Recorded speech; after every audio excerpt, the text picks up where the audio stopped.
inflação anual na Argentina atinge 83% em setembro de 2022.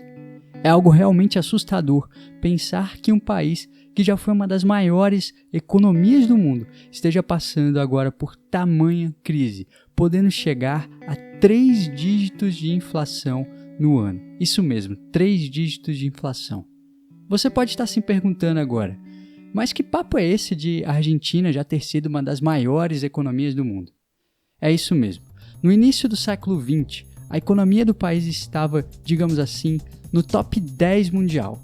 Nessa época, a Argentina desempenhava um papel extremamente relevante no setor agropecuário, sobretudo atuando como um influente exportador.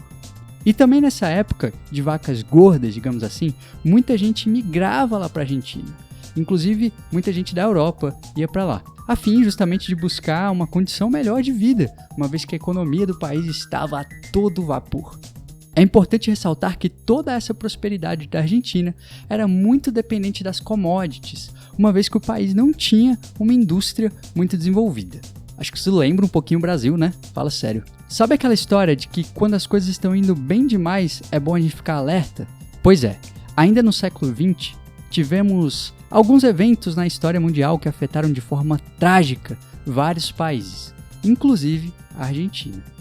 Eu estou falando especificamente da crise de 1929 e mais para frente da Segunda Guerra Mundial. No meio de todo esse caos, muitos países adotaram políticas protecionistas, ou seja, eles praticamente inviabilizaram as importações, tentando estimular a sua própria economia.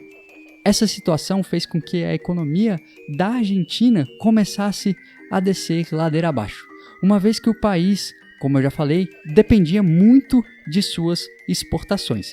Bom, tem uma outra parte da história da Argentina que eu preciso contar aqui para vocês entenderem um pouco mais de todos esses problemas econômicos. Em 1946, o famoso presidente Perón assumiu o poder. De uma forma bem resumida, a gente pode dizer que as políticas dele se basearam naquela ideia mais voltada ao bem-estar social, que demandou um aumento significativo dos gastos públicos. Aí veio o problema da inflação, o problema da dívida pública e uma série de outras questões que estão presentes na Argentina até os dias de hoje. Mas eu vou encurtar a história aqui e vou avançar para eventos mais recentes. Só para você ter uma ideia, em 2001, a Argentina deu um calote de cerca de 100 bilhões de dólares no FMI. Isso mesmo, 100 bilhões de dólares, não é brincadeira não, né? Em 2014, o governo acabou dando mais um calote. Isso mesmo, mais um calote. Pois é, e atualmente o país vive nessa situação complicadíssima, com uma inflação que pode chegar a 3 dígitos agora em 2022. E existe o risco de que a Argentina dê ainda outro calote. Nessa história da Argentina existem vários pontos que eu acredito que vale a pena a gente ressaltar. O primeiro deles é apostar em coisas erradas. Se a gente parar para pensar, a Argentina lá no início do século XX estava no top 10 em termos de economia mundial. E aí, por várias apostas erradas, no sentido de acreditar que simplesmente depender da exportação de commodities seria um bom caminho e de repente não investir tanto em indústria, não fortalecer tanto a indústria como outros países fizeram, né? Acreditar nisso, que isso seria o caminho correto, foi um grande erro. É um erro também que, de certa forma, o Brasil cometeu.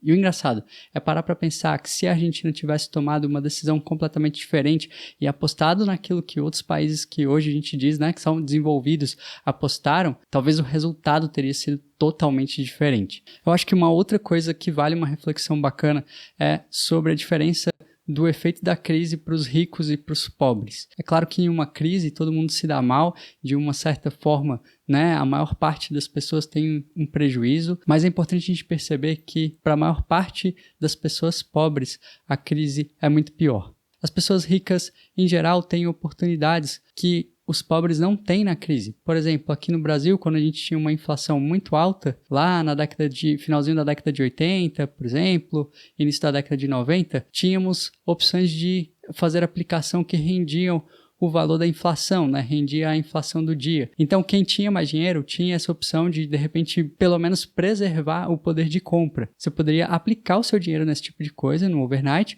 você teria ali pelo menos o seu poder de compra preservado. Já o pobre não tem muita essa opção, porque aquilo que ele ganha muitas vezes não sobra e é uma loucura. Uma outra coisa também é que muitas vezes o rico perde os negócios, né? Não dá certo o negócio que ele tem no meio da crise, quebra, tudo mais. Todavia, com certeza ele tem muito mais network, também um conhecimento acumulado que talvez ele conseguiu, né? O dinheiro ali proporcionou para ele uma instrução melhor que vai fazer com que de uma forma muito mais fácil ele se reerga e comece uma nova vida. Então a gente tem esse ponto também a considerar quando a gente pensa na crise aí sobre a ótica do pobre e do rico. Aí uma curiosidade também que eu acho que vale a pena a gente ressaltar é que os shoppings uruguaios estavam tendo alguns problemas com essa crise porque relativamente, se a gente comparar com valores em dólar, ficou muito mais barato comprar coisas na Argentina, desde alimentação até algumas coisas voltadas para bens materiais mesmo e tudo mais.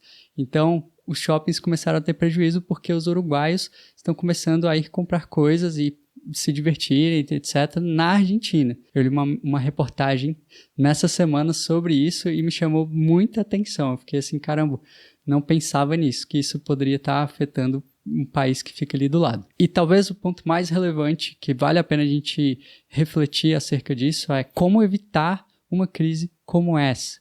A gente vê que, sobretudo, dentre os maiores erros aí que foram cometidos pelos políticos da Argentina, destaca-se a questão do excesso de gastos públicos. E isso, de fato, é algo que talvez a gente possa ver em vários e vários países, né? Existe uma máxima de que político gosta de gastar dinheiro. E é verdade, né?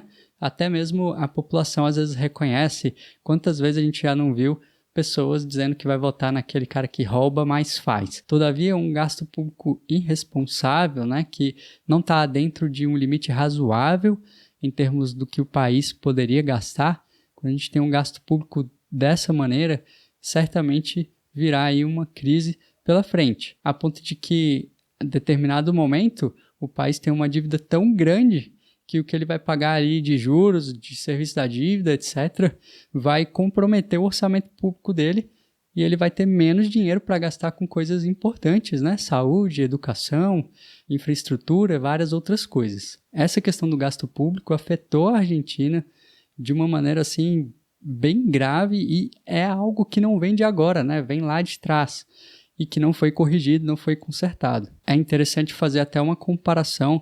A gente vê quando estuda assim, administração pública e gastos públicos, a gente percebe que em muitos países da Europa, por exemplo, por mais que tenham às vezes uma linha mais de esquerda, há uma preocupação, sobretudo nesses países mais desenvolvidos, de que os gastos públicos estejam dentro de uma lógica ali coerente com as finanças do país. Então, independentemente da linha do governo, né, se é mais de direita, mais de esquerda, eu acredito que pensar em gastos públicos é algo primordial para que o país fique saudável. Galera, é isso aí. Eu só vou pedir para vocês uma coisinha. Inscreva-se no canal para que eu continue produzindo vídeos de altíssima qualidade para vocês. Um grande abraço e até a próxima.